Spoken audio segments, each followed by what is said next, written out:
It's supposed to be halftime. I said, Yeah, everything came together.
All right, Mr. Peter, can you hear us okay? Great, thank you. Okay, January 4th, 2023, City Council meeting is called to order. First order of business, I would like to nominate Rita Fackrell as president of the council for the next 2 years. If I could get a consensus vote. All those in favor say aye. Aye. Aye. Aye. All those against? Unanimous. Is there a declaration of conflict of interest from anyone? Nope. Okay. On to the city meeting. The minutes for the regular city meeting on Wednesday, December 7th. Are there any corrections or?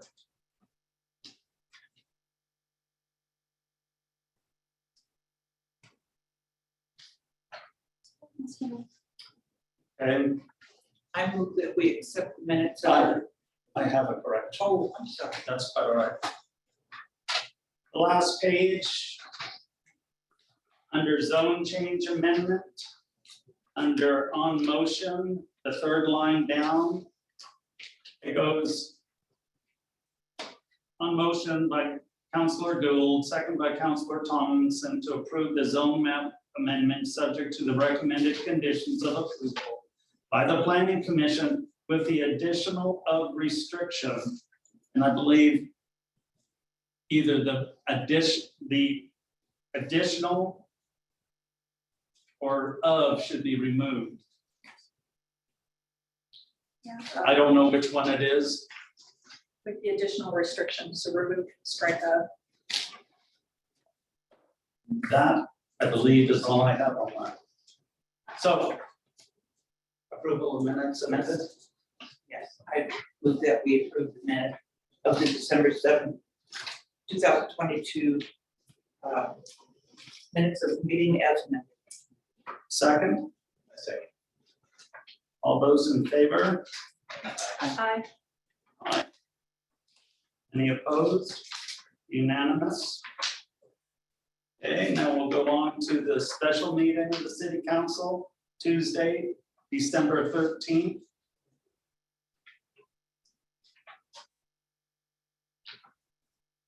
Motion for approval.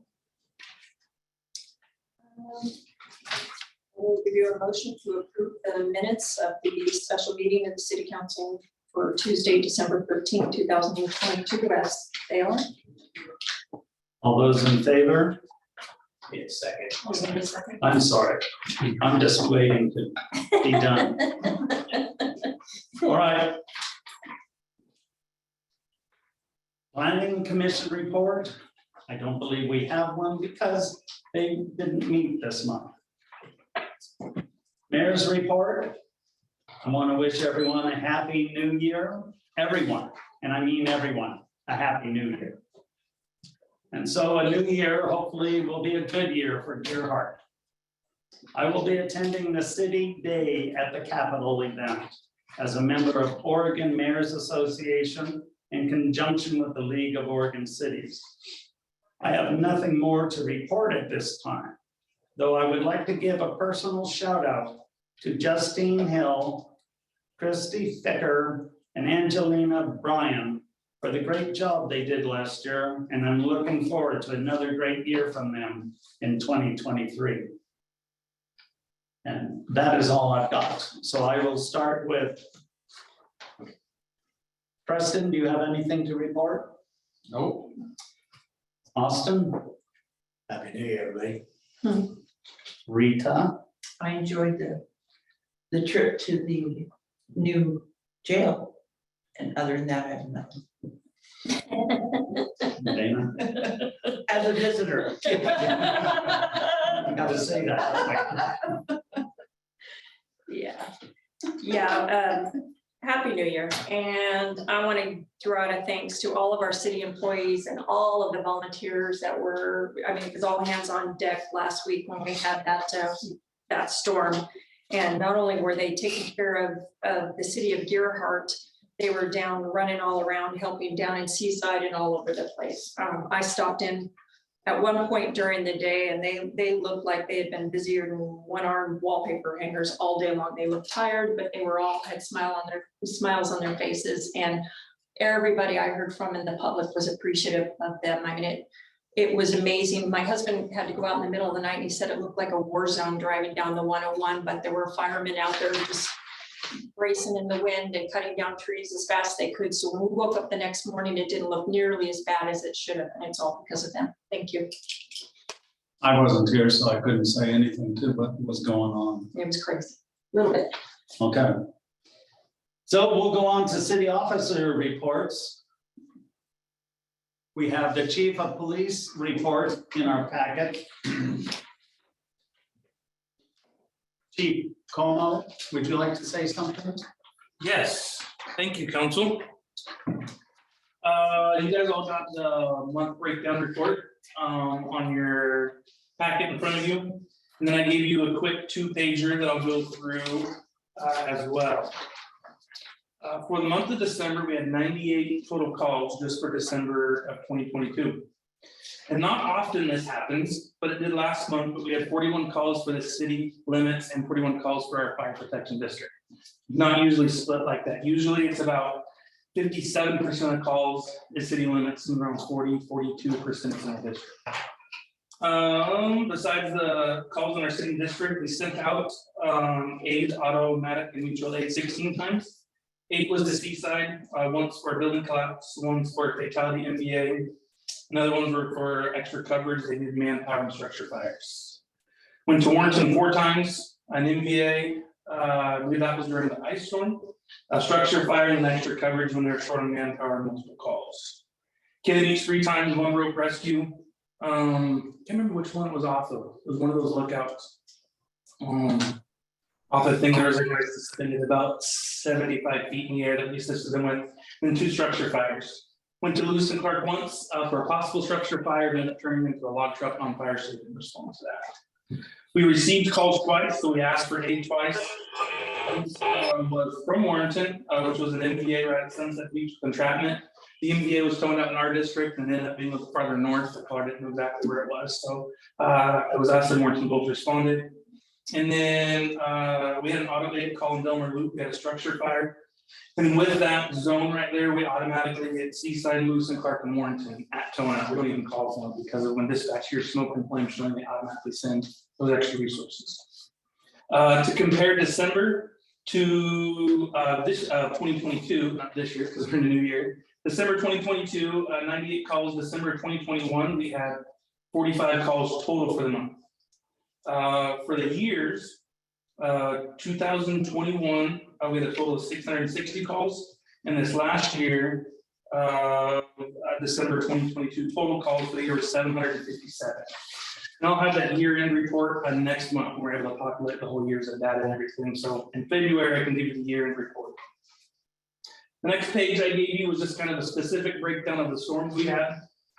During the ice storm, we had 9 incidents just during that ice storm event. We opened the EOC and we were chaining up our apparatus to be able to respond to calls in our district and wherever we were needed.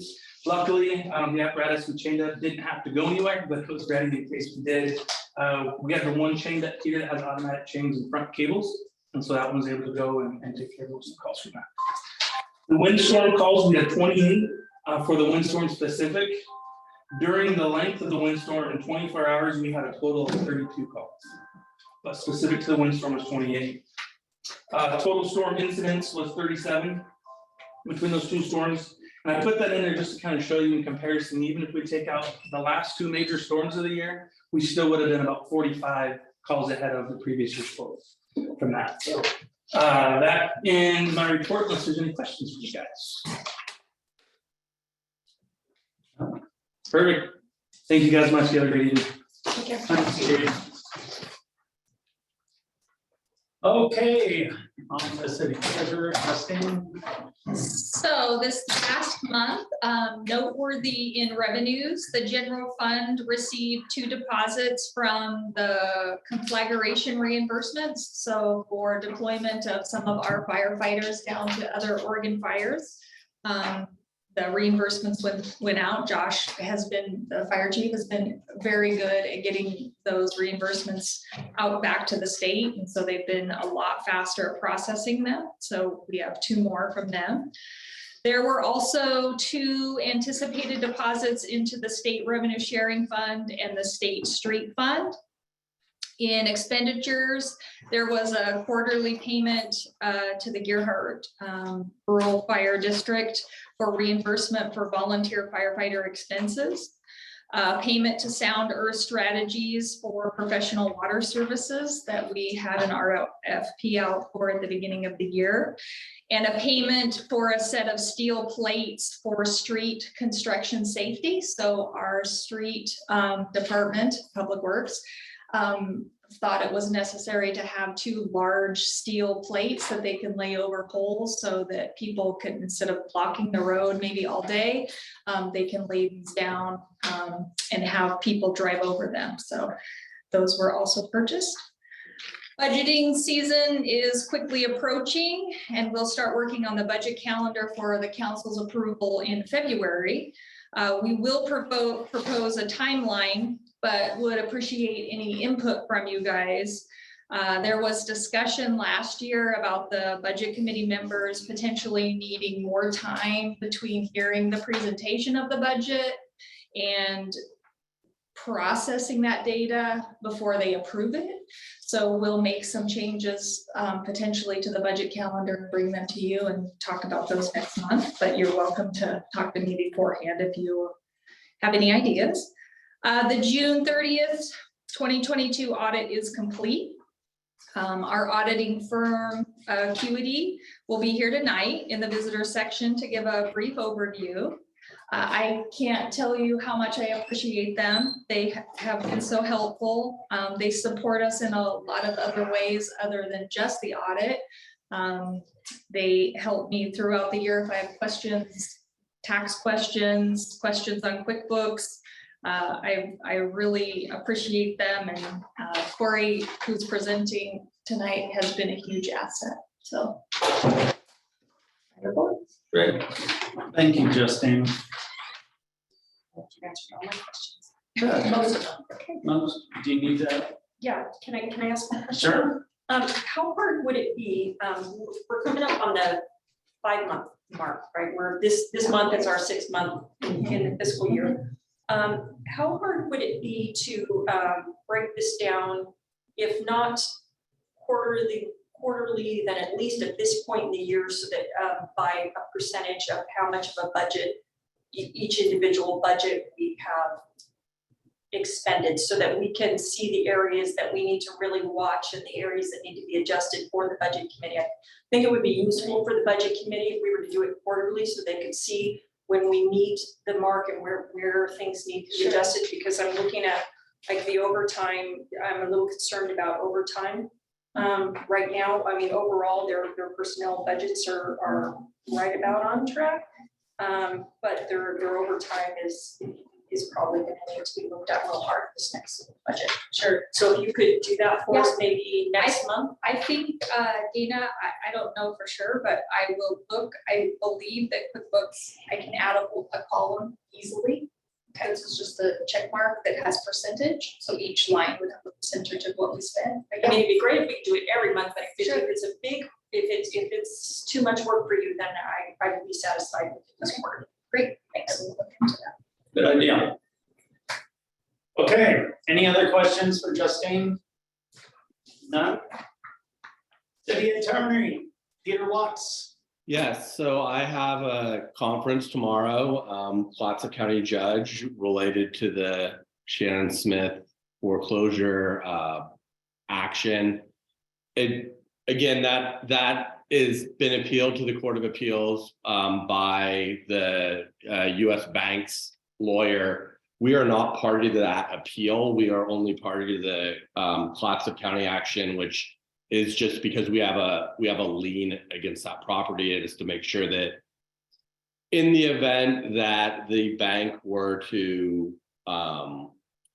the court were to rule for the bank, which has not happened thus far, that's why it's on appeal, that we would have priority on the half portion of the property that our liens are recorded against. So don't expect much to happen with that tomorrow. You may be aware that an action was filed on, I believe, December 23rd in Clatsop County Court by Mitch Kogan against the city and several officers of the city. I immediately tendered that to City Insurance Services, which we always want to do on the first day we receive it, because they provide defense counsel. I have been in touch with the representatives at CIS as well as the defense counsel. At this point, as I understand it, nobody has been served with that lawsuit. So there's been a complaint filed with the court, but there's been no service. In the event that people are served, whether it's the city or whether it's the individual city officers, if you could let me know about that as soon as possible so I can relay that to defense counsel, that would be quite helpful. And at that point, probably convene a meeting to discuss that. That could happen in executive session under the threatened or pending lawsuits, but I think it would be premature to have that meeting at this time. That's something that both defense counsel and I would likely participate in. I understand it's been reported in the press, the complaint being filed at Clatsop County Court, as well as on social media. To anybody watching, I would encourage them to actually read the complaint. I believe that will allow them to draw their own conclusions. So again, that's something that was filed in the court December 23rd, but as I understand it, as of yet, nobody's been served.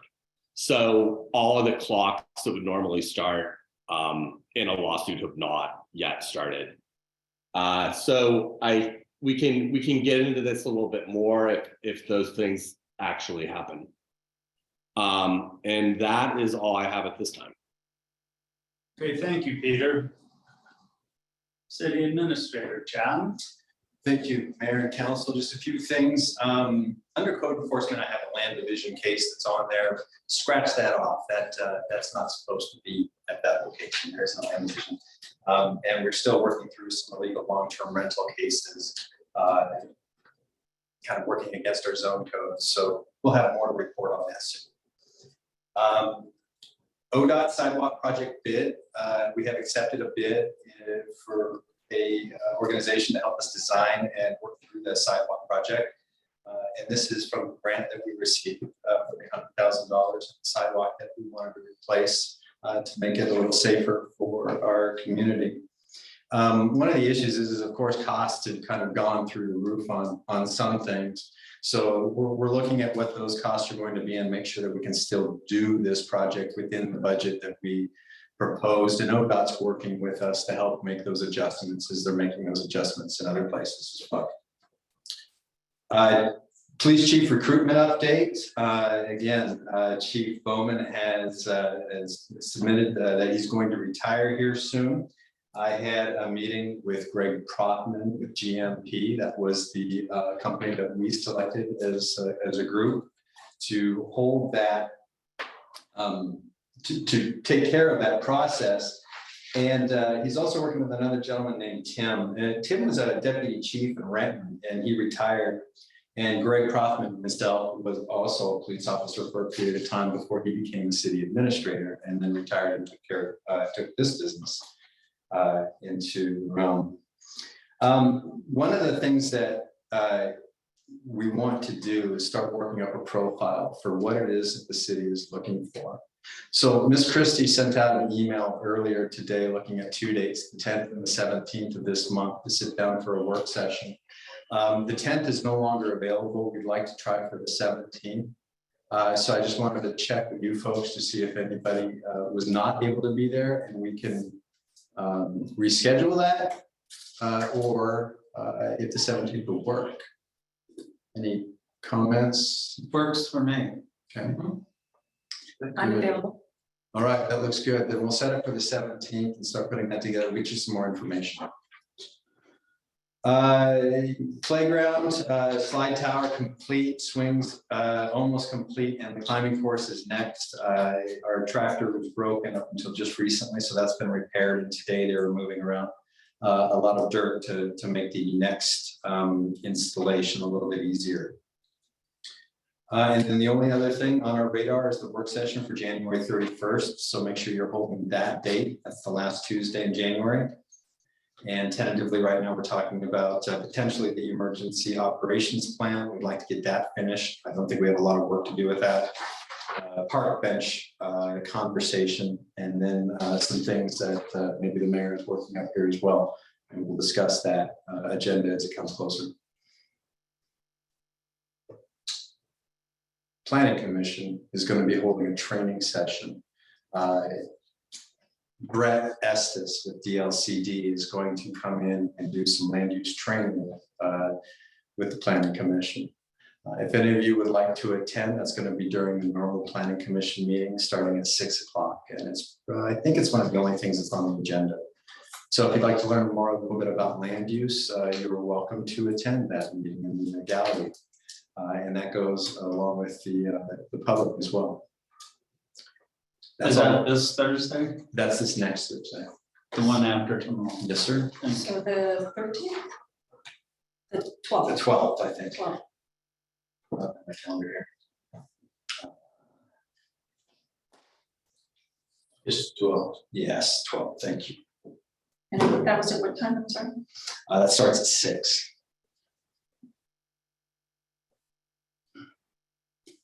And that's all that I have for now. Thank you, John.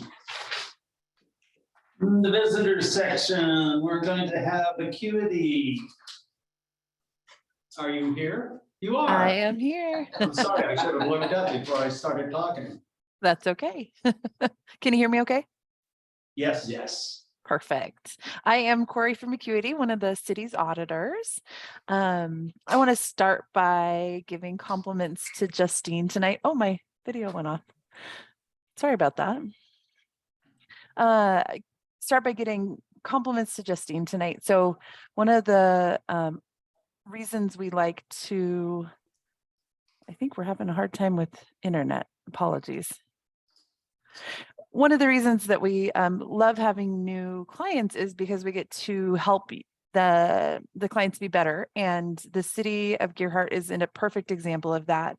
And when we first started working with you, our findings were several, and Justine has worked diligently every year to make sure that you're addressing those and getting better in every way you can. And it's not always easy. It means working, it's not on all Justine's control. And so it's educating her fellow coworkers and making sure processes are in place to make it easy to be in compliance. And she's just done a really good job. And she's got the full support of the rest of City Hall staff, which is really nice. But it's a big undertaking. So in that thread, our only finding this year that would require you to communicate with the state was just a segregation of duties, because in a perfect world, we'd love for you to have, 8 accounting staff, and that's not the way it works. So that went down from multiple findings in the past years. So congratulations on that. That's one that, unless you find money to add staff, it will probably continue to exist. We look at mitigating controls and are comfortable with the way the control process is set up for the city, but we just have to note it more as a reminder to council that you're an important part of controls, asking questions, reviewing reports, and asking for accountability. From the financial standpoint, the city did well last year overall. Current assets were about 2 to 1 at the end of the year to meet your current liabilities. So that's a good ratio that we like to look at. The 3 water funds had just over $28,000 in positive cash flow change. Also what we like to see, especially in a water fund, we want to see that operations are funding, are cash positive, and they were. The general fund has about $785,000 in ending fund balance, which is just over half a year. So also what we like to see. A good thing for council to note was that we had really only 1 journal entry that had to be booked, and it was really just a timing issue of Justine trying to gather some year-end expenses and grab them into the 21-22 fiscal year. And because your cash basis, we had to have her reverse those. So it was budget versus financial reporting, and unfortunately we're auditors, so financial reporting won. And so what that means, the good news for you as a council is that you're making informed decisions with good information on the financials that you're getting every month. And I think that's really important for you to know. As far as things that are coming down the pike with changes, the Oregon Senate passed Senate Bill 866 that is focusing on building departments. And because the city uses a contract building official, we will have to do an additional engagement that is related just to testing receipts and expenses. For the building department, we're working with the Secretary of State's office to see exactly what that means. They've been really helpful in talking to the department, the building department at the state, to figure out exactly what their goals were when that legislation was introduced and what we're trying to accomplish, so we understand what we need to be testing and looking at. So that's just around the corner. We had decided in January of 23 we would tackle that, and here we are. And so that's it for my report. I would, Justine, with that request on budget printing, it's really easy in QuickBooks to add that column with the percentages. The only weirdness is if you print it if you don't choose the entire fiscal year, it does some funny things with the percentages. So if you're printing for 6 months, you should be okay. And we can have a phone call and talk more about that, but it really doesn't like it when you don't use the whole fiscal year and use the percentages. It does some funny things. Logically, it should be able to do it, but it's odd. So. Okay, good to know. Yeah, so if you get those reports and something looks off, it may be that. Okay. Did anyone have any questions? Anyone? Thank you, Corey. Well, thanks for your time. Thank you, Corey. All right. So next, we're gonna have Flagship Child Care Retention and Expansion Program with Dan Gaffney.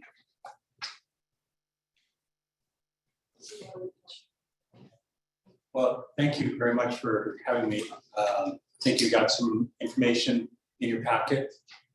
Something I wrote up in November about how this whole thing got started and what we've accomplished thus far and what next steps are. And I'll just back up a little bit and introduce myself. I've been doing kid-related stuff. I just calculated up for 47 years. 37 years as a professional educator, and then the last 10 years doing this kind of stuff, where we created Classic Kinder Ready, which was focused on working with anybody who touched lives of kids from birth to age 8 or grade 3.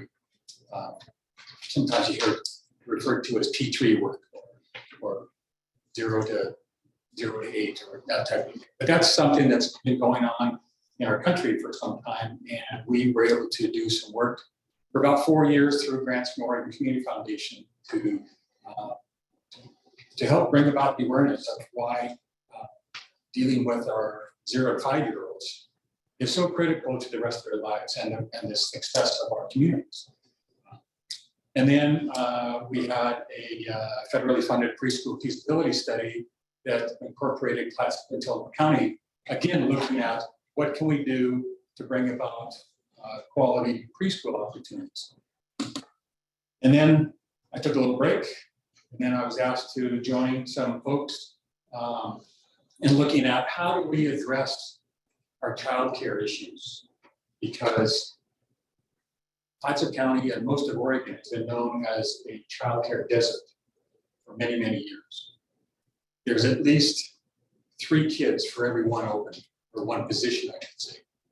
There basically aren't very many, particularly for that infant and toddler age group, which would be the 0 to 3. If there's something good that came out of COVID, it was making everybody realize that childcare is critical to functioning as a society. People can't work if they don't have a safe place for their kids to go, whether that's to childcare, preschool, or K-12. And so that's kind of what motivated things to happen. So I was asked to join this group, which was made up of our leader from the Early Learning Hub that serves 3 counties, our leader that involves child care resource referral, and their job, it's a state-funded program. Their job is to help parents and providers find each other and help those providers provide quality experience for those kids that they care for. They provide professional development, they get them lined up with licensing and go from there. And we had 2 of our county commissioners involved, and because of my past work, I was asked to be a part of that. And so we got together in September of 2021, initially, summer 2021, and started talking about what are we going to need. And that's what came up with our purpose, was to assemble community members, stakeholders, not just parents, but business people as well. Those of us who frequent businesses, to see what we can do to retain as well as expand quality child care throughout Clatsop County. So what we did initially was we went through research, assessments, hosted listening sessions to the current child care providers. So we made sure that we weren't imposing upon them or assuming that we knew it all. And exploring other challenges throughout Oregon as well as across the country. Because of the past work that I described, I had an opportunity to connect with a lot of people across the country. And so we pulled in ideas from those various locations. And you can see from the list of participants that we had a pretty good representation of leaders across Clatsop County. And then we also had the advantage of the Early Learning Hub and Child Care Resource Referral, pooling their money to hire Heidi East McGowan to be our facilitator. Heidi, I've gotten to know over the years. She is a wonderful facilitator, having worked in childcare as a child, took over her mom's childcare business, which served 100 kids. And then she worked for the Early Learning Division for the state of Oregon. But now she works as a consultant, working with a number of the programs throughout Oregon and beyond. I'm gonna click. There. Okay, so what we realized, and again, none of this was rocket science in many ways, that there's a lack of options. Infants and toddlers, it's extremely difficult to find quality childcare. Care during irregular hours. So those that are working the evening shifts, overnight shifts, Coast Guard families, those kinds of folks, as well as weekend. And the waiting list are long. I think when Astoria's child care program shut down, they had a waiting list of 45 kids. They were serving 32. There was a lack of sustainable child care because there is a lack of qualified staff. It's low paying, there's no benefits, it's hard work, and there's burnout. Low profit margin for those that are operating those childcare centers or in-home provisions.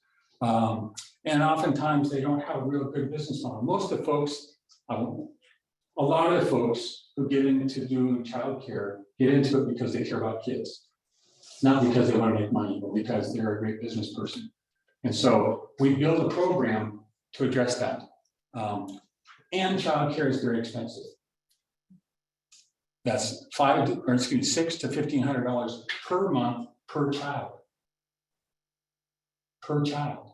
It's tough. So what we did is we put together this advisory group. We had a meeting in July of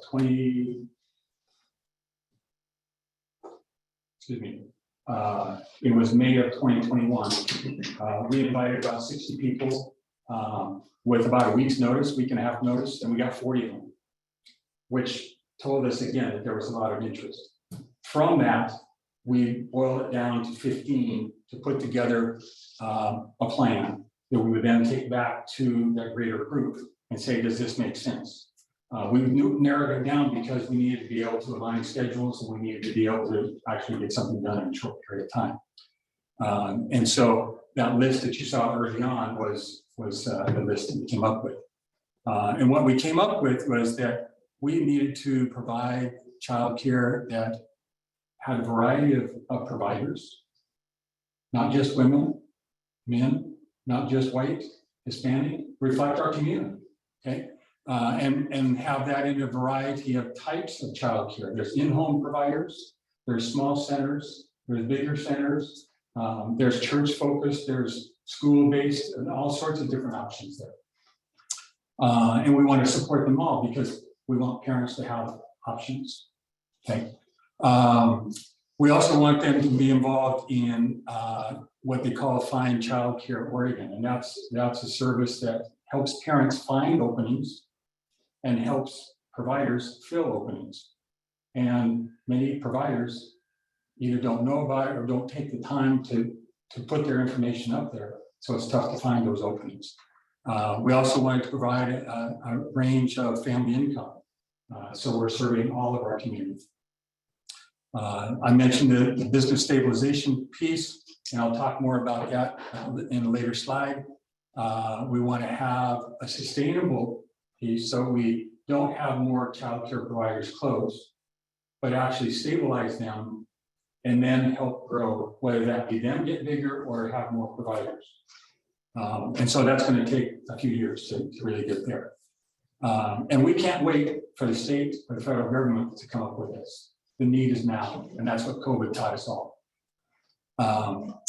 When I did a presentation like this to the Seaside Downtown Development Group, before I finished my meeting, one of the folks in the audience had a phone call saying, oh, I got an employee just called in, can't come in because they don't have childcare.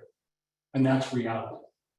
And so a lot of things are going on in terms of our priorities. And so what we said was, okay, we put together this plan. The county had really kind of gotten things started by saying, you know what, we have this, what I call COVID relief money, or the American Recovery Act. That money. The defense gave. And so what the county did is they said, one of their 3 priorities was economic development. They realized that with a key part of economic development is having childcare. And so they set aside $500,000 of the monies that they had for childcare if we came up with a good plan. And that's kind of what got this whole ball going. That's spread out over 3 years. But again, it gets us moving in the right direction. At the same time, or soon thereafter, both hospitals said, you know what, we got to have staff that can have reliable childcare so they can take care of those of us who need healthcare. And so they contributed some funds too in this first year, with an indication that they will add more as the years goes on. So we got to start there in terms of funding. In order to make it really work, there was a determination we needed somebody to spearhead this and manage it, and that was the program manager, and that happens to be me at this point in time. I got hoodwinked into it because I have a passion for it, and because I care about it, and because I had the groundwork and background to be able to go with it. And so we put together this plan, presented to the county commissioners. They approved it in July, and we wrote the applications, got it out through Child Care Resource Referral and my contacts throughout the county. We got it out to as many child care providers as we could. We got back 15 applications asking for $380,000. We had 275 available to distribute. So the need was greater than what we could serve. But we whittled it down. We came down to what we seemed reasonable to get started. And we wanted to make sure that those that we're funding are going to be as successful as we could predict, as they could predict as well. And so we had a grant review committee, which was a subsection of our overall advisory committee, go through that. Some of them were those donors, and some were business folks. And then we also said, okay, for them to be successful, we want to make sure that those that are already in operation can continue, and those that were new are going to be successful. And so there had already been a pilot program that was primarily run by the Community College's Small Business Development Center and our leader of Child Care Resource Referral. They piloted this project that was geared just to child care providers. And they got some good information. It was a five or six session program with an individual advising in between. So they met with each of the providers. And so we said, okay, we want to build on that. So that's a part of our plan. And you can see there in terms of our expectations, we want to see wages that are in line with other programs in the community. That's going to maintain that stability and hopefully attract more people that want to work in this industry. We want to make grants that are moving towards that living wage. Because in reality, in Oregon, childcare workers make about 50% of what a kindergarten teacher is. They get no paid benefits, no time off, no vacations. So again, it's a matter of how can we boost that so as to attract people to see that as a career option. We wanted them to accept ERDC money, that's employment-related daycare funds that come from the state. So that is available to those folks that are around the 200% poverty level and below. So we wanted, again, that's one of our ways of trying to bring them into the workforce more reliably and eventually get off the need for that social service funding. We wanted programs to be licensed because we know that provides for a high quality, and they get frequent visits from the state, people that are really knowledgeable about childcare. And as I mentioned before, one of them listed in that fine childcare rating. Basically, our model was this, and that is, we get money, we put it into this program, they apply for grants, our advisory committee determines who gets those monies, and it goes out to provide small grants to providers and business support. The largest grant we administered was $25,000, and I think the smallest was $14,500. So they're not great big ones, but we were able to distribute them across a number of providers. We needed a fiscal agent, and I believe you folks already work with COPAC in some capacity. Columbia Pacific Economic Development Division is a nonprofit, and so that helps us in attracting funds that might come from private individuals that are looking for tax deductions. It also, they're very familiar with how to navigate the ARPA funding reporting and that type of thing.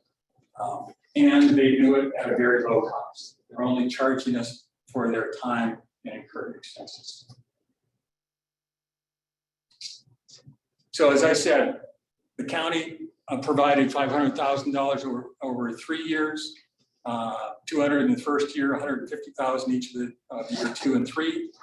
The 2 hospitals contributed a total of 120,000, and then just before Christmas, my early Christmas present was notification that Northwest Natural and Oregon Community Foundation provided us some grant money as well. So we're continuing to seek more funding. I think I have in my desk right now about 6 different opportunities to pursue grants.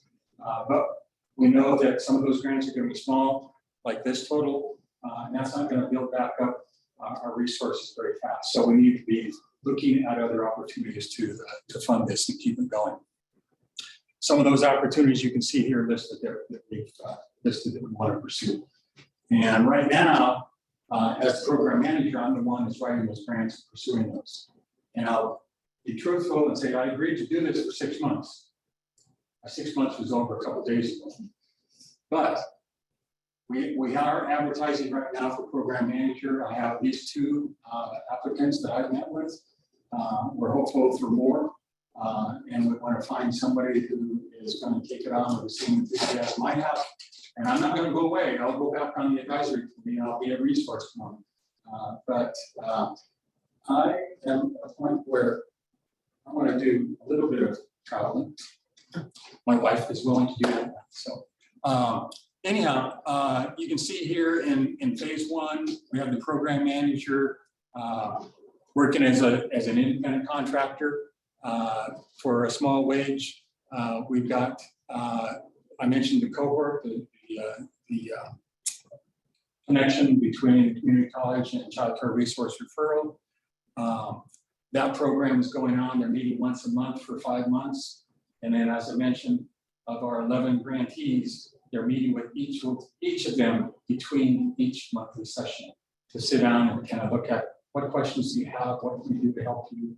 Some are doing quite well, some are needing a little more help than others. But that's scheduled to end up in February, and we'll get an evaluation from those who attended, as well as from those who presented, and look to see is that what we want to continue, or is there some changes to me, or go from there. So, so now we're into 2023, and again, we want to find a program manager who will continue to work. As I said, continue. Currently, the wages are that, and the hours are that, but experience is teaching us, telling us that we might need a little bit more than that, a little more hours, or a little more pay, or both, and we'll see where that goes. We want to keep that minimal cost because we want the money to go to the providers, which benefits our parents, which benefits our whole community. The funds that are providing for the cohort, for the small business development folks, currently are being paid for by child care resource referral. That will in the future be funded by our program. But we want to keep that going because we know that business support is important. And then Child Care Resource Referral will also continue to provide some partnership for that program manager and the individual providers to help them navigate whatever it is that they need to do with licensing, with keeping up with professional development, that type of thing. I already mentioned our grant committee in terms of the composition. This is kind of giving the details on what that cohort, that strengthening business cohort is all about, where they provide the individual sessions. These are the topics that they deal with, which again, many of our child care providers, when they first get into business, they don't understand that. I just got an email from one of the providers as they were submitting to me their quarterly reports, saying that now that they're using this Wonder School software, they're going to save $300 to $600 a month. Because what this does is it helps them in terms of tracking expenses, making sure that bills are paid, making sure that staff are being paid, making sure that parents are paying and projecting it. It's a great, fairly simplistic, childcare focused piece of software that we're providing the scholarships for, or excuse me, the subscriptions for. So like I said, we've got all of our grant recipients involved in that, and we're getting some good feedback on that. This kind of shows the timeline that we went through. Initially, it happened fast, and yet I just today at 3 o'clock, I finished compiling the data that I've been given by the providers. I had a pretty lengthy list of information I wanted, because we want to give that back to our donors, those folks who funded it. So the 2 hospitals in the county and anybody else who donates, we want them to be informed on a quarterly basis in terms of where the money's going and what difference it's making. And so we're working on those kinds of things. Our outcomes we identified early on. And I have to say, one of the things I didn't anticipate was the generosity of Providence Community Foundation. And that is that along with the funds they gave us, they also connected us with an organization that focuses on collecting the right data to make sure you're measuring the outcomes you state. And so I meet with them on a monthly basis in terms of making sure that what we're doing is going in the right direction in terms of telling us, are we meeting our outcomes, and are those the outcomes that you want to hear about, that providers want to hear about, the taxpayers want to hear about. Okay.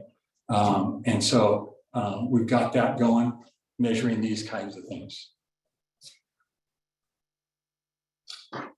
There you go, folks. It's been a whirlwind, but when we first got applications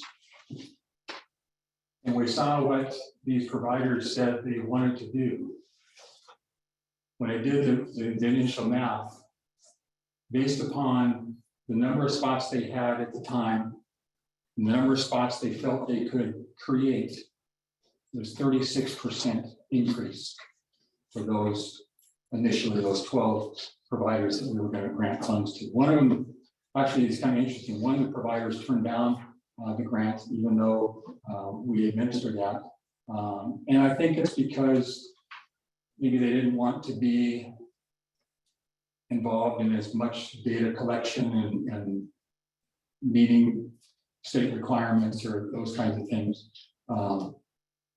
But we're still going to connect with them and see, is there something more we can do to help them and maybe interest them in the future.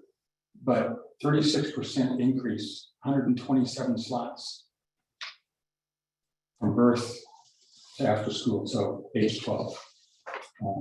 That's pretty exciting.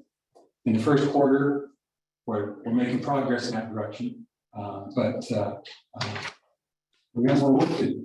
But I wanted to present this to you so that you are aware, and if you have questions, I'd be happy to answer those questions. And I also wanted to provide you with my business card in case you have questions that come up after today. You can send me an email or give me a call, and I'd be happy to respond, whether I'm still the program manager or not, because I'm not going to go away. So questions? I have a question. How many licensed childcare providers are in this county? That answer I cannot give you because I know that well, Child Care Resource Referral has that confidential information. I can't get it because they maintain that as confidential. If we go to that Find Child Care Oregon, what they'll list is those who currently have openings. So I can't even go there to see the list. But I'll find out. I'll let you know. Yes. I would think that they would want to advertise that. I mean, if they're asking for money. Yep. You think that we would be able to know who it was that was providing childcare? Yep. And the other question I've got are, what are the requirements, for childcare facility? How much red tape is there? There's a lot. Through. There's a Is there lot. any way that they can alleviate much of that? We, one of the connections I made long ago with an organization called Children's Institute, they're based out of Portland. And they do a lot of work with the legislature and trying to educate the legislature about what's working and what's not in childcare and preschool, those kinds of things. So they're constantly working on things. One of the things that sounded like a great idea initially was the legislature passed a law saying that every child care provider needed to have fire sequestering pieces. For an in-home provider, that's not going to happen, and it's extremely expensive. And so that information got back, and so they modified that, and so again, there's a lot there. But just to give you an example, to have licensed, approved childcare for infant and toddler, have a ratio maximum of 4 kids to 1 staff. And then as you work up, I believe it's when you work to, it's the preschoolers and the after school kids, it's 10 to 1. And so what you're paying for childcare has to take those ratios into account as well. But in terms of, exit doors and all those kinds of things, there's a lot to it. And so that's what Child Care Resource Referral can help with. We have one person that serves Hudson County and a few other counties that is a licensing person. She visits each of these licensed providers 4 times a year. If you're not licensed, you might have somebody drop in once a year. You might not have anybody drop in at all, particularly if you're not registered with the state. And so that's part of the reason we want to see licensing take place, so we can help people provide a safe place for our kids. Parents can be at work and be comfortable knowing that their kids are safe. But in reality, in the United States, our system is broken because you can't put all the costs on the weight of parents. You have low paid staff. If you want to have quality staff, you can pay for what you want. And so it's a matter of where is that third leg to the stool? And that's where Suzanne Bonamici has been working in Washington, D.C. She is connected with our project as well.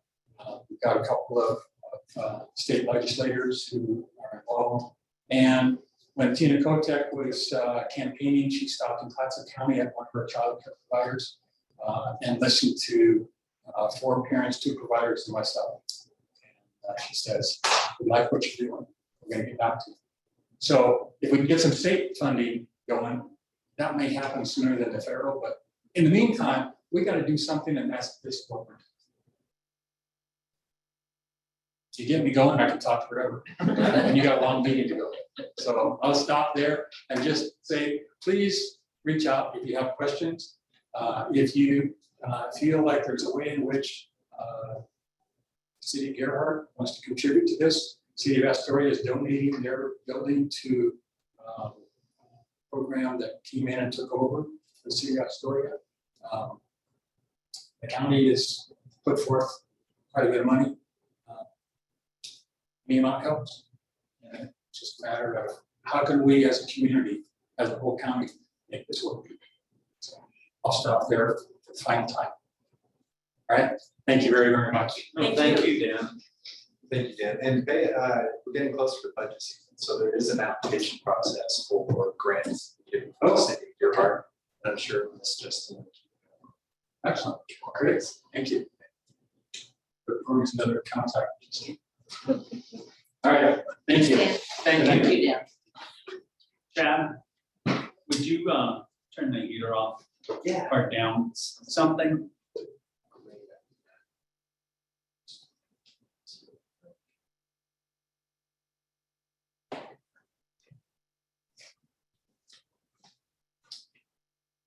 Okay, well, now's the time for public communication, written and oral. We have no one signed up. We have no emails. We have no letters. Well, we do have that. That wasn't gonna say it. We do have a letter from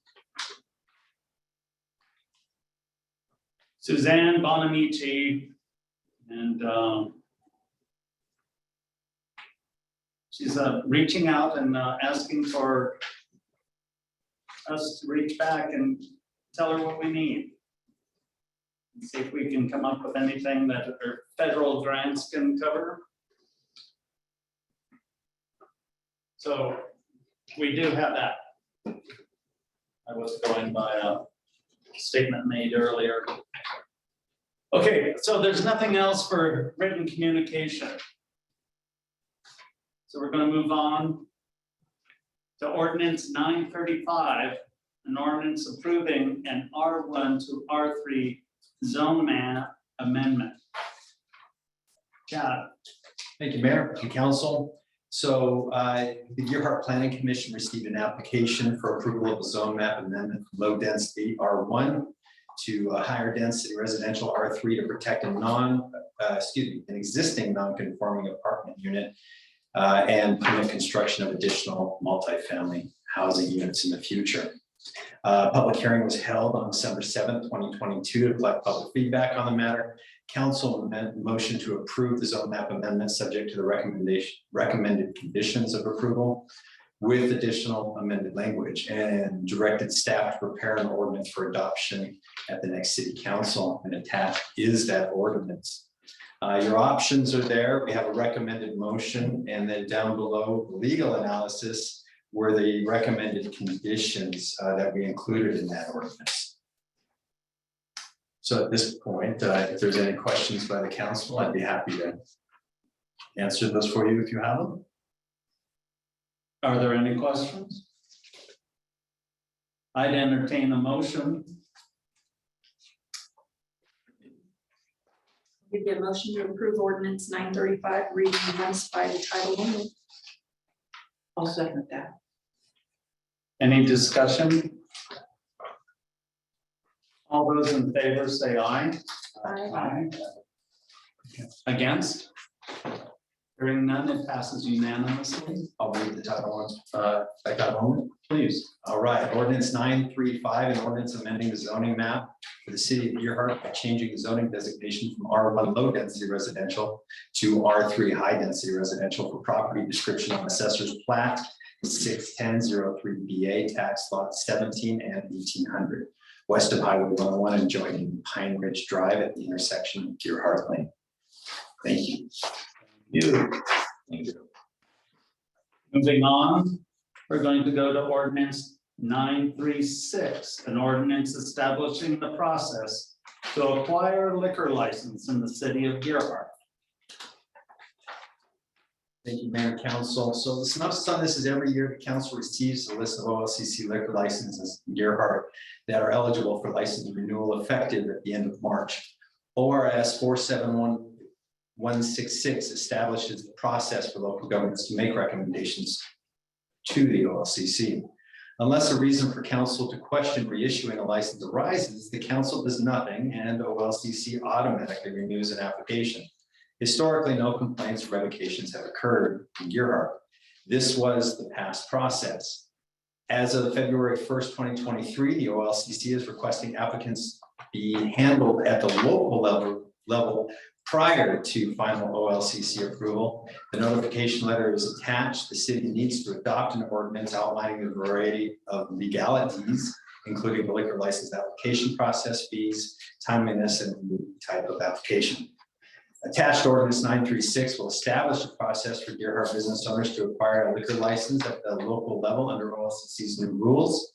Applicants will also have to follow OLCC's application process and fee schedule. Also on the agenda later is a draft resolution 975 establishing the fees that are referenced in this ordinance. The council options are there. Staff does recommend council motion to approve. And currently in Gearhart, we have 13 liquor licenses, 13 businesses who hold liquor licenses. Entertain any questions? I know there's a few changes that have been made. And I'd like to just point out a few of them, if you don't mind. I had a good conversation with the mayor earlier and Dana. Under section 8, excuse me, section 7 is at the bottom behind the ordinance. Section 7B. The mayor brought this up and I think it would be a good change to make. Currently, it says no person shall sell or dispense any alcoholic beverages in or upon any street, alley, or other public places unless such place has been licensed for that purpose by the commission. Selling or dispensing alcoholic beverages is not permitted in public park spaces owned and operated by the city of Gearhart, Oregon. We should add the same thing that is in section 8 down below that says any exception would be specific, specially licensed event approved by the council. So that way the council can approve something like the street dance or an event in the park. You would be aware of what the situation was and either grant or deny an application based on staff report to you. And that includes the police chief and the city administrator for sure. So I would maintain that we move that statement up above to paragraph B. So we just add it to it. Yes. Not move it. Yes. Okay. So let's say any exception that would be specifically licensed event approved by the council. Okay. Also under B, can you change commission to city council or to council? Third line down under B. For the purpose by the commission, do we want it by the commission or do we want it by the Yeah, council? let me just double check that to make sure it's not a reference to OLCC. Okay. I think that's what it's referenced. Is that what it is? Yeah. Okay, then I'm good with it. On the section 2, the definition of commission means the motor liquor and cannabis commission. Yes. Okay, then, okay, fine.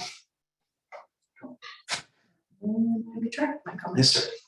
So a family can't go up to the Leslie Miller Park up there and dad or adults have a beer or 2 beers without getting approval from the city council? That is correct. Our current ordinance does not allow open liquor containers without one of these special permits in Gearhart. It's not like Cannon Beach, to where in Cannon Beach you can walk around with an open container, enjoy the city and your beverage at the same time. But currently our ordinance does not allow that. But this does give the council permission to give that approval for special occasions. But correct. They cannot just go up to the park and open up a beer. What you're saying is that that's not a change from the existing. No. Okay. No change there. It is what it is.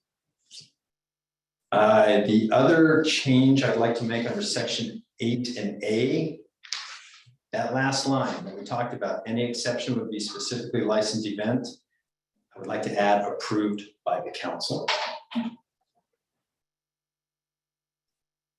And that's not specific, it's special. Special. Specialty license. Correct. and, events and such as that. And it could be a specially licensed event to where there is an OLCC permit provided, such as a caterer or something like that. But still, to allow it within the street, alley, or other public places, we think it would be best to have the council weigh in on that prior to the event. All right, if there's nothing else on that, the next section we want to look at is under 9 city administrator duties. Line C. I made an error that says within 30 and then 45.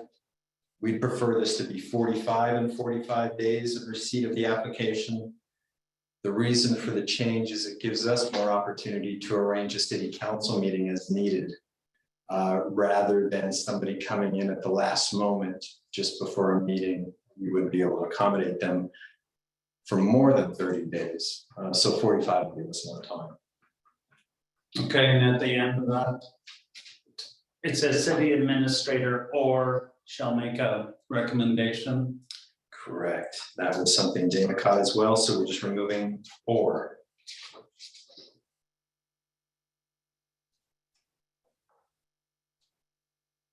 Okay, and then the last little change here under section 10 under hearing procedure, the very last line, very end part of the last line, it says section 6 and section 7 of this ordinance.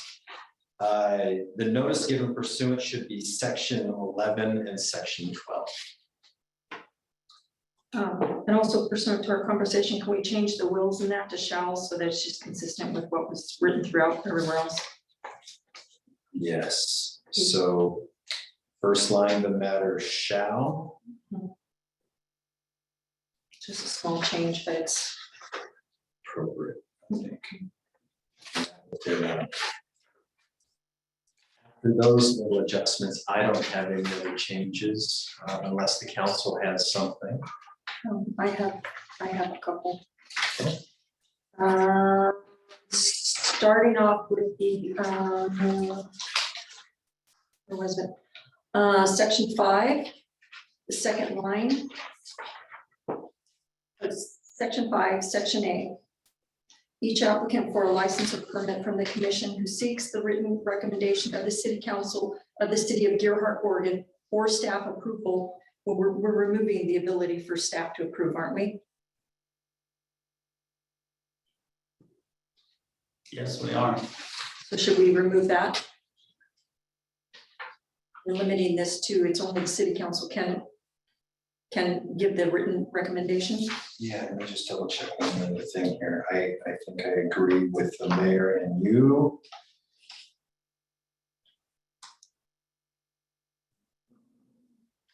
Yeah, that is correct. I think because if I'm going to make a recommendation, that's not an approval, it's just a recommendation. So yeah, let's strike that. Okay. So. Hey, Tran, Yes. I removed that statement from almost every single section, and I think that one was just missed. Yeah. Okay, thank you, Christy. And then the next question I had was the turnaround on the applicant notice in section 11. So we're going to give them notice postmarked no later than 10 working days prior to the meeting. And then they're going to receive it, and then they have 10 days from that date to respond. But I don't know that that turnaround gives them enough time to respond before a meeting. I mean, one is business days and one is regular days, so it might conceivably give them a couple of days, but that doesn't really give them any. I mean, they basically have to turn it around and respond the same day that they receive the notice in order to make it before a meeting, if I'm reading that correctly. Am I, or unless I'm missing something? I think so. And Christy, if you're listening to that, if you could read through this as well. I didn't change any of that information. That's what the other ordinances stated. Should we give them a little bit more, should we postmark it a little sooner, give them a little bit more time to receive it and generate a response to us? Yes. Would it be receipt of notice? Then they get 10 days? Right, but we're only gonna give them notice 10 days prior to the meeting.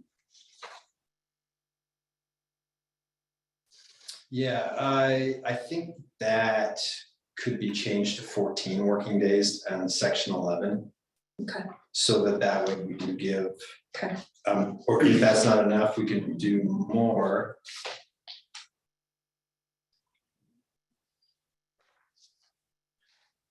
This is the recommended ordinance language from the CC. Yeah, and we pulled this from some other towns as well. So I think on that one, we should probably look at least 20 working days on section 11. And then under D, that gives them 10 days of the notice of recommendation denial restriction. So that gives them 10 days. Some days for us to mail it out, a week for them to consider, and then respond. I think that'll work. So we're changing applicant notice, the 10 to 20. Yeah, on section 11, first paragraph, correct.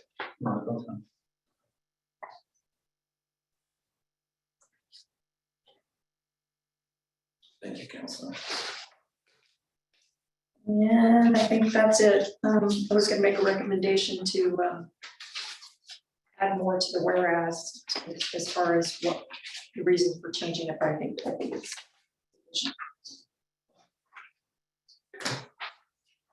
So if there's nothing else, then the recommended motion would be to approve the changes as discussed. I'll make a motion to have staff bring it back to a future meeting with the changes we just made, so we can review them again.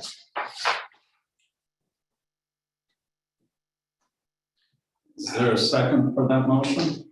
Would we be able to complete it then by the due date? Not unless we declared an emergency during the next meeting. We're kind of getting right up on the line with this. So we could bring it back to the next meeting and go ahead and read the ordinance twice by title only in the next meeting, declaring an emergency. And as long as it's unanimous, yes, we can get it passed. I'm pretty confident we can make these changes and make sure that they are correct. We can verify that, get it back out to the council, but approval tonight would be the easiest way. Other than that, we can work on the emergency declaration for next month. So either way. I think we can, sorry to interrupt, but I think you can instruct staff to make the changes that have been, the changes that are pretty clear cut. Read it once by title only, and then if there are any minor amendments that need to happen next meeting, as long as they don't substantively change what we're doing, and as long as the public is able to understand what we're doing. And I think you guys have been really clear about what you're trying to achieve, which is giving applicants more time in the event of a recommended denial. Then, you know, we can comfortably read it once by title tonight and then bring it back in a month to read it the second time. I think because an emergency declaration requires a unanimous vote of the council, that can be a hurdle to getting it done in one meeting.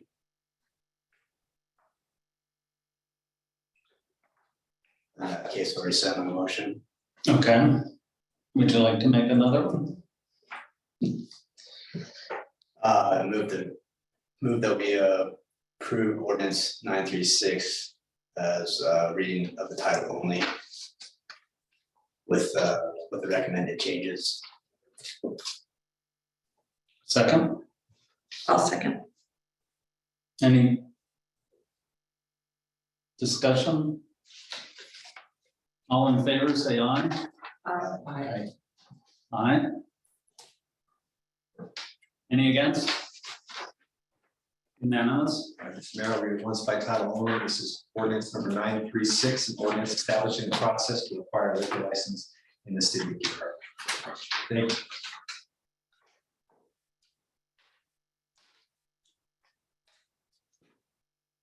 And Councilor Tomlinson, I completely understand what you're looking for there. We just got a little bit behind on our schedule. So usually this isn't the case, but here we are with that. So thank you for that. Okay, we'll move on to resolution 975. A resolution Establishing a fee schedule in order to acquire a liquor license in the city of Deerheart. John? Excellent. Now, this is done by resolution. The ordinance 936 is the same for resolution 975 per OLCC. The city needs to do a liquor license program at the local level, while ordinance 936 states the application rules process and acknowledges fees. The attached resolution will define the fee schedule. In order for resolution 975 to be approved, ordinance 936 was approved, so we're good there. Council options are there, and staff recommends that we approve resolution 975. Some of the fees for this work. Can you clarify what a privilege change is? Thank you. I was just gonna ask that Where are we at? on the second page. The fees. for The applicants. I'm not entirely sure, as a matter of fact, what the privilege change is. Miss Christie? It is a change of use. So if a current restaurant was only able to serve beer, then they would be applying to serve hard alcohol as well. Correct, that's one example, yeah. Or potentially any other restrictions or rules that they have that they're able to apply for new. I would concur with that. And then a nonprofit, in this case, the different definition is a 501c3. Is that more? Yeah. Comprehensive? Correct, unless there's any other type of nonprofit that could be.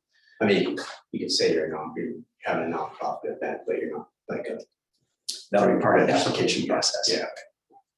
And how did we come up with these fees? I mean, are they proportionate to the staff time that we're expending on this and is on par with what other cities are charging? Yes and yes. We looked into this and our best guess is this is what it would be within reason without going too far to make it accessible for people as well. But if we need to make any changes in the future, if staff determines that this isn't enough or we have some other issues, then we can come back to the city council easily with a resolution.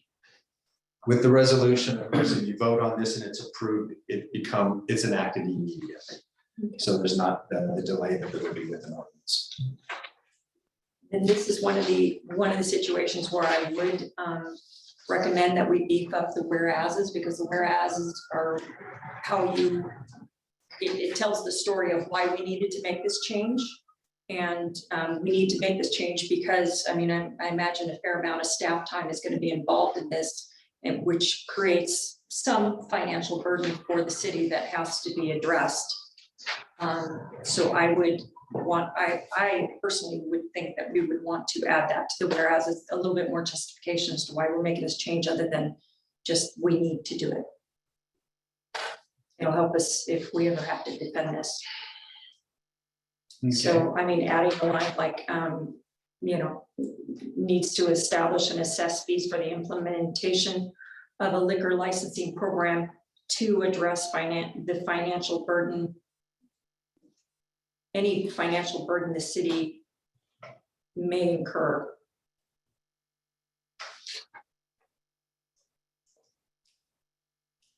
What do you think, Peter?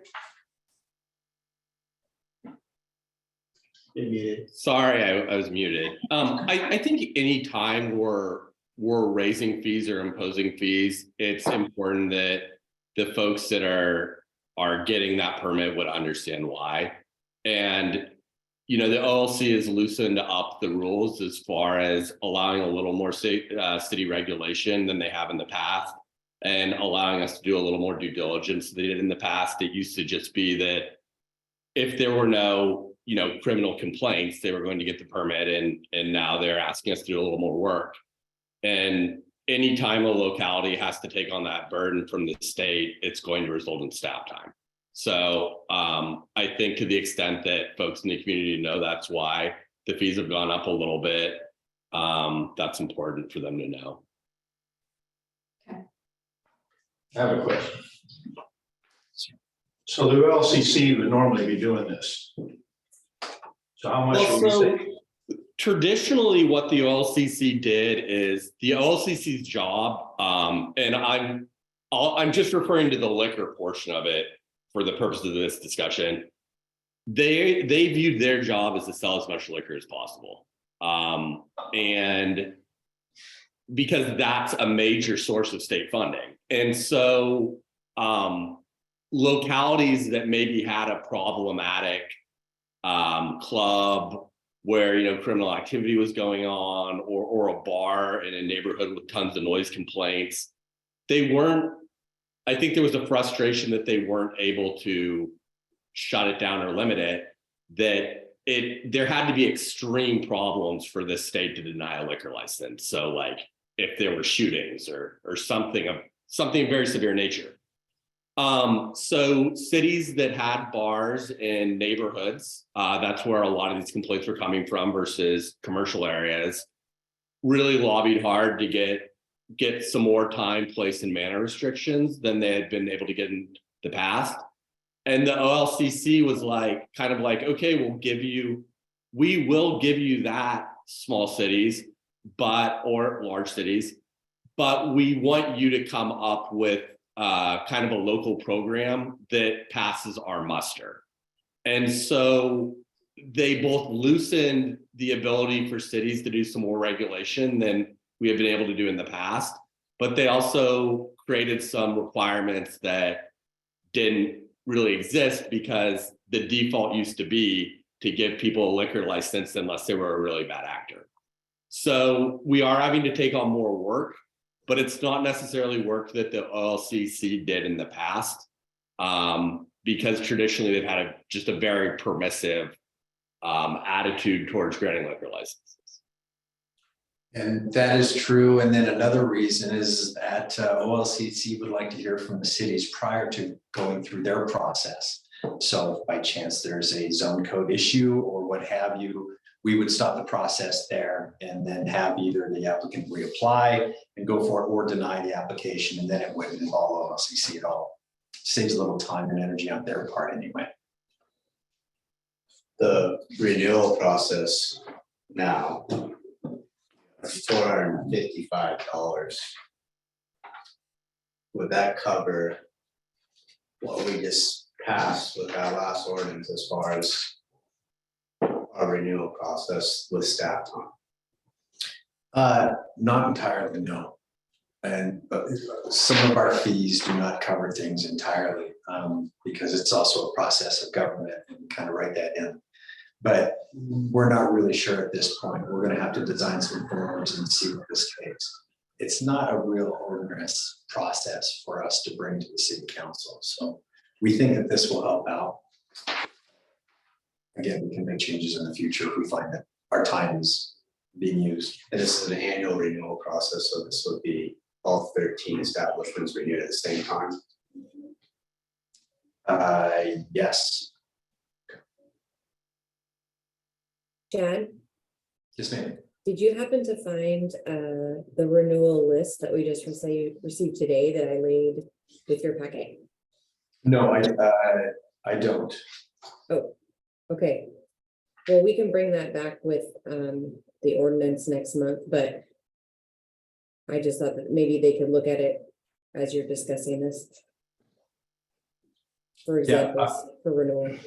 It's a list of the organizations that have OLCC permits now, and it's part of the beginning of this process. It's one that you've seen, I think, frequently over the years.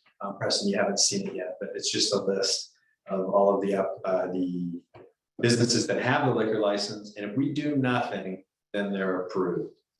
This just puts this step in to give you folks the opportunity to weigh in and approve it instead of just doing nothing. Well, more importantly, it addresses the comprehensive plan, which says that you need citizen involvement. I mean, the citizen need, they want to say in what's going on with these kind of things. So it's appropriate to open it up and have some type of, allow them some kind of public testimony on these things. That's great. But getting back to the fees, I don't have a problem. I mean, cities charge these fees all the time. It's actually more unusual to me from my perspective in all the cities I've dealt with, that we haven't had something like this. So it's appropriate to have it to cover our staff time. and you say this is the appropriate amount of money to charge to cover our staff time, and it's on par with what other cities around us, surrounding cities are charging, so I have no problem with that. My only thing is the whereas is when in resolutions, the whereas is where you throw in when somebody needs to go back and research, or when you need to go back and defend why you made a change. This is where you include, this is the reason why we made the change. And so all I would like is just a couple more, a little bit more added in there that, the reason we're needing to address this is because we now have a change that is going to increase our staff time.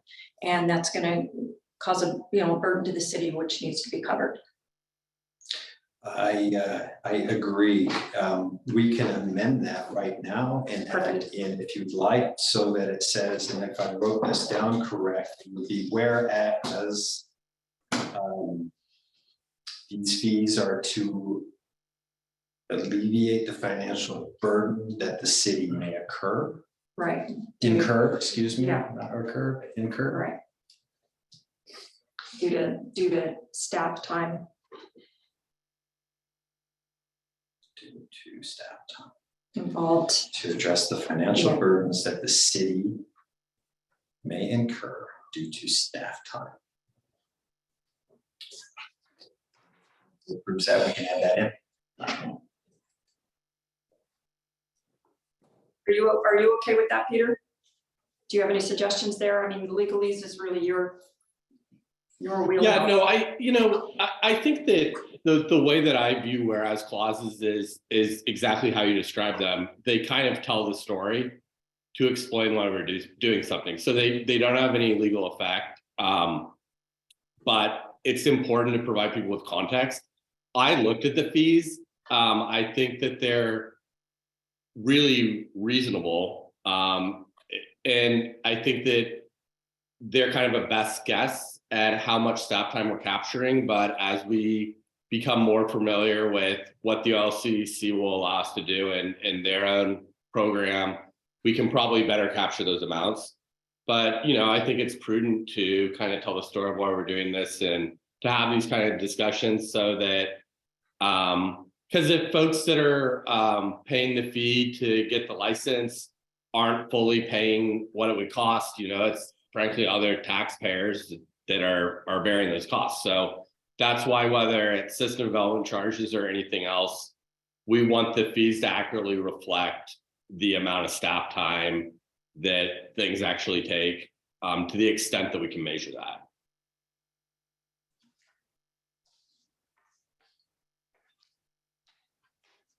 So is everyone good with the change? Are there any other comments? Someone like to make a motion to approve resolution 975 as amended?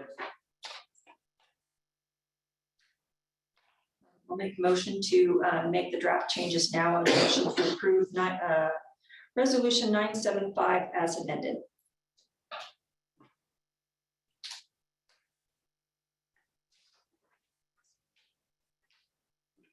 No second? I'll second. Second? Any discussion? All in favor, say aye. Aye. Aye. Aye. All those opposed? Thank you very much. Okay, we have no old business, new business. We have the IGA with Clatsop County. And then we'll get to. So, it's just the order of the business.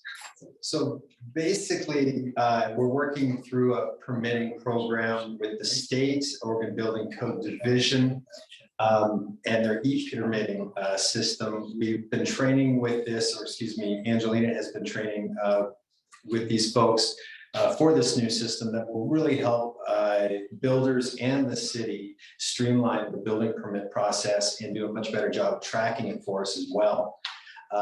This IGA is between us and the county, and what this establishes is the fact that we can hire them at the rates that are in the IGA to help us update and keep updated our GIS program, which is what we use to look at properties, map properties, and get information on the properties. So this agreement will allow them to give this information, help us keep the GIS up to date, and it would be necessary for this program. So staff recommends that we council motion that the city enter into this IGA with Clatsop County.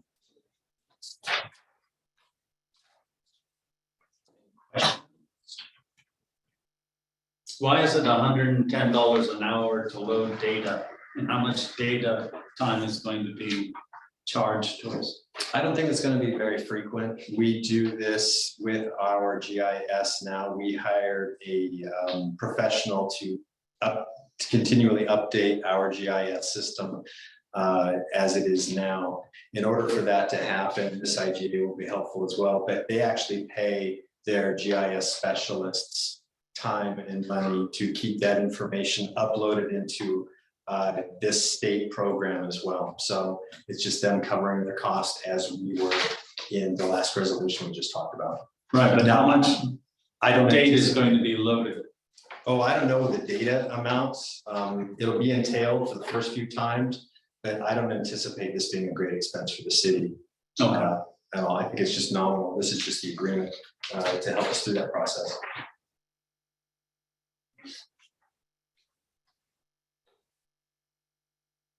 Any other questions?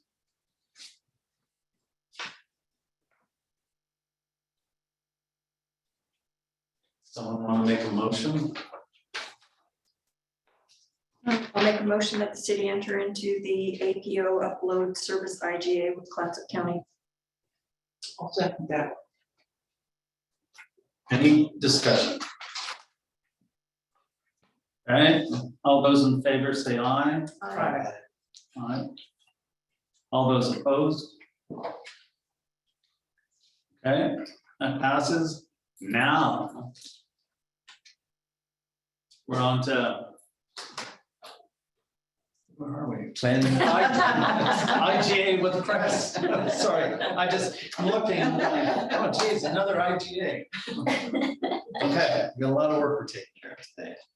Thank you, Mayor. Synopsis, the city planner, Carol Connell, retired in November. The city is in need of planning services and has reached out to Columbia River Estuary Study Task Force, CREST, looking for those services. I'd like to introduce, I think I've already introduced you folks, but this is Denise Loffman with CREST. She's the director of CREST. I've worked with her on quite a few little projects and have really valued our time. She's very good at what she does. And currently, I think, are you co-chair of the Regional Housing Task Force? Yeah, I don't have a formal title, but I think that'll work. It seems like that's what you're doing. It is. And it's just a pleasure to work with her. This agreement between Columbia River Estuary Study Task Force and the city of Gearhart will provide the framework so that CREST can offer planning services to the city. This agreement is temporary as the city is looking for a contract plan. With the approval of both parties, the agreement is extendable if we're unsuccessful in finding a planner for Gearhart. The market for contract planners is very tight, as we know, as many municipalities are currently looking. We are very grateful to Denise Loffman and her staff at CREST for accommodating the city by providing us with these temporary planning services. And we recommend that the council enter into this IGA with CREST. I'm available for any questions, but for the details, I'm sure Denise might be able to help as well. Are there any questions? Any comments? Thank you for helping us with this. Sorry, it's taken so long. Casey, I just have one fire. It's planning at Crest is very, I think often at cities, you never know what's gonna come in the door. So sometimes it's super busy and sometimes it's not as much. And so it's hard to have more than one planner because it's really hard to figure out workload. So we just kind of try to balance it. So that's why I said to Chad right now, the planner's busy. So, but I wanted to help the city out. And so that's why I said, let's let's get an ITA in place, and start moving forward and, depending on workload, if we can help you guys out longer and that's working out well, we can do that. Yeah. Regardless of, how long we use Crest, this is also a great relationship that we can work on for future projects as well, to use Crest to help us through some of these things just on one-offs, once we do find a planner, if we do find a planner. So this will be a nice little experiment for us to kind of get that relationship going. So we're looking forward to that as well. Ted, have you advertised for a planner? No, not yet. We were working on the advertisement, but I have been going out and talking to a lot of people, especially in the contractor world. I've gotten a lot of recommendations from people and I've followed up on that, and so far we haven't been able to find it. But that is happening soon. So a lot of times cities will share planners. Is that in the future for Gerhart? I put that out to some of the other cities. The only one that's looking for a planner that I know of right now is Manzanita, and I have been talking with Layla, their city administrator, and we're going to begin to have those discussions and see if we can share somebody. That way it'll make it a little bit more enticing for both of us. But that or any other city that may need those type of help. But again, we're kind of looking for a unicorn with finding a contractor to help us out. City can't necessarily afford a full-time planner here in Gerhart to handle this. So the contractor version for us has worked out with our last two planners, Sabrina Pearson and Carol Cowell. And we're hoping we can find somebody that's has a small business, enjoys running a business and being a planner at the same time. Thank you. Any other questions?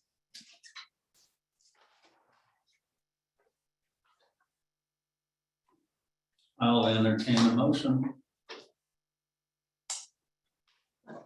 Included for the IGA with Crest. I'll second it. Any discussion? All those in favor say aye. Aye. Aye. All those opposed? Okay, thank you very much. Thank you, council, and thank you, Denise, for your help with all of that. Thank you, Denise. Thank you. Welcome. Thank you. It's slow, but it works. Thank you for not changing your mind. After meeting us. Okay. Now, the final issue. Business licenses. All right, Mr. Mayor and Council, the synopsis is city business license currently run on a fiscal year basis, which for us is July 1 through June 30th. The cost is $40 for sole proprietorships and or the owner, and $12.50 for each additional employee. However, it was recently discovered that per city code, the city business licenses actually should be running on an annual basis, January 1 through December 31st. After the team did some extensive research, we were unable to pinpoint when or why the timeline had changed, but we do know that licenses have been issued, as we have been for at least the last 20 years. So staff recommends that at the mayor's request, the council consensus is recommended for staff to reinstate the correct city license timeline per the city code. Our legal analysis is an alternative would be for staff to prepare an ordinance to amend the code citing the business licenses issued at the start of the fiscal year. But in conversations between Justine, Christy, and I, we didn't see at this point any reason to change the ordinance. So what we would rather do is just go ahead moving forward and stick with the code as it is. So we've asked just for a motion for consensus to reinstate the correct city license timeline per city code. And that would be the fiscal year or the January 1 through December 30th. Just to Calendar. keep, On an yeah, annual yeah, basis, not our fiscal year. just to keep with what's actually in our. what we've been doing. So, yeah, what we've been doing is we have, for reasons that I'm not clear on, We have been issuing the licenses at our fiscal year. Okay, but the code says that they've been on an annual. Correct. Okay. And we would just like to go along with the code.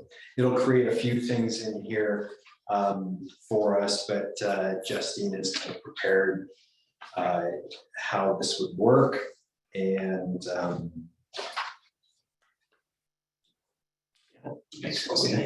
So, all those in favor? Aye. Aye. Against? All right, Justine. Thank you. All right, on the council concerns.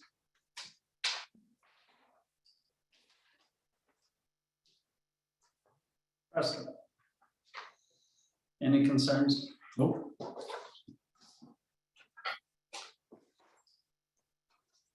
Austin? No, sir. Rita? No, you're not.